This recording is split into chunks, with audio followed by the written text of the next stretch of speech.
Hello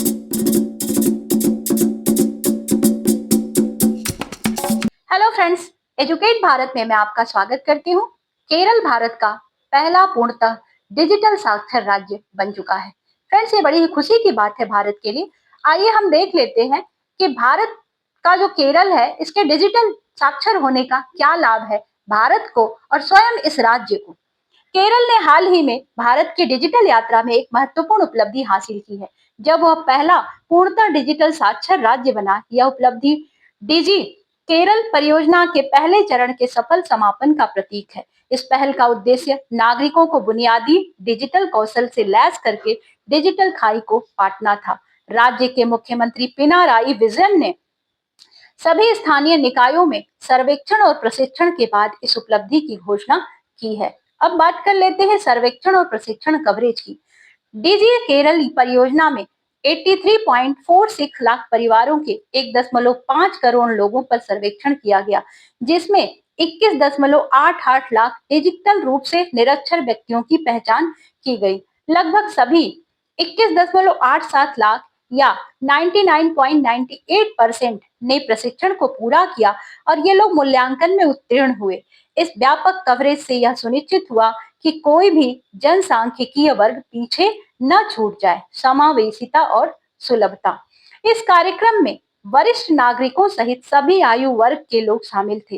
Ernakulam जिले के 108 वर्षीय एमए अब्दुल्ला मौलवी बाकवी एक उल्लेखनीय प्रतिभागी थे, जिनकी उम्र सबसे ज्यादा थी। प्रशिक्षण स्थानीय निकायों के माध्यम से दिया गया, जो कि केरल के सुदृढ़ विकेंद्रीकृत शासन का प्रतीक है। इस जमीनी स्तर के दृष्टिकोण ने सुगम्यता और सामुदायिक भागीदारी सुनिश्चित की। डिजिटल विभाजन को पाटना। इसका उद्देश्य है डिजिटल विभाजन को पाटना। डिजिटल साक्षरता ई गवर्नेंस सेवाओं का समान पहुंच को सक्षम बनाती है। नागरिक जब आयुष्मान भारत, पीएम किसान, जन धन जैसी कल्याणकारी योजनाओं का डिजिटल रूप से लाभ उठा सकते हैं। इससे बिचौलियों पर निर्भरता कम होती है और वित्तीय समावेशन को बढ़ावा मिलता है। आते हैं, इससे हाशिए पर पड़े हुए समाज के वे समूह और महिलाओं की डिजिटल पहुंच से बाधाओं को दूर करने में भी मदद मिलती है। डिजिटल लोकतंत्र को भी मजबूत करता है। डिजिटल कौशल के साथ नागरिक सरकारी मंचों से अधिक प्रभावी ढंग से जुड़ सकते हैं।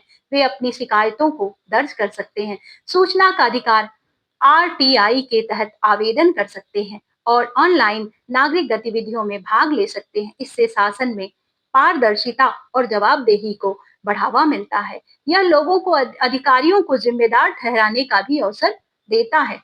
डिजिटल इंडिया मिशन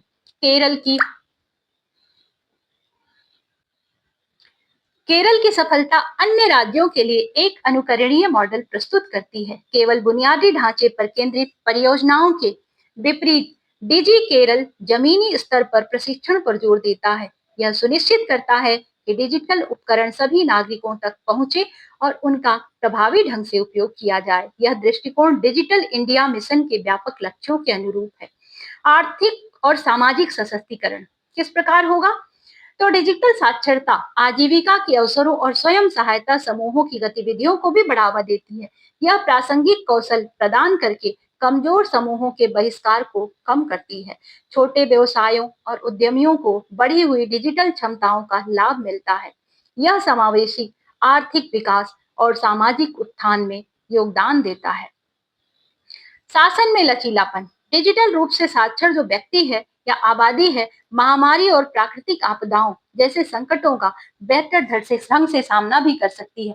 ऑनलाइन सेवाएं और ई लर्निंग प्लेटफॉर्म सभी के लिए सुलभ हो जाते हैं। इससे राज्य का प्रभावी शासन और सार्वजनिक सेवा वितरण क्षमता मजबूत होती है। भारत के सभी राज्यों को इस प्रकार के कदम उठाने की जरूरत है। धन्यवाद।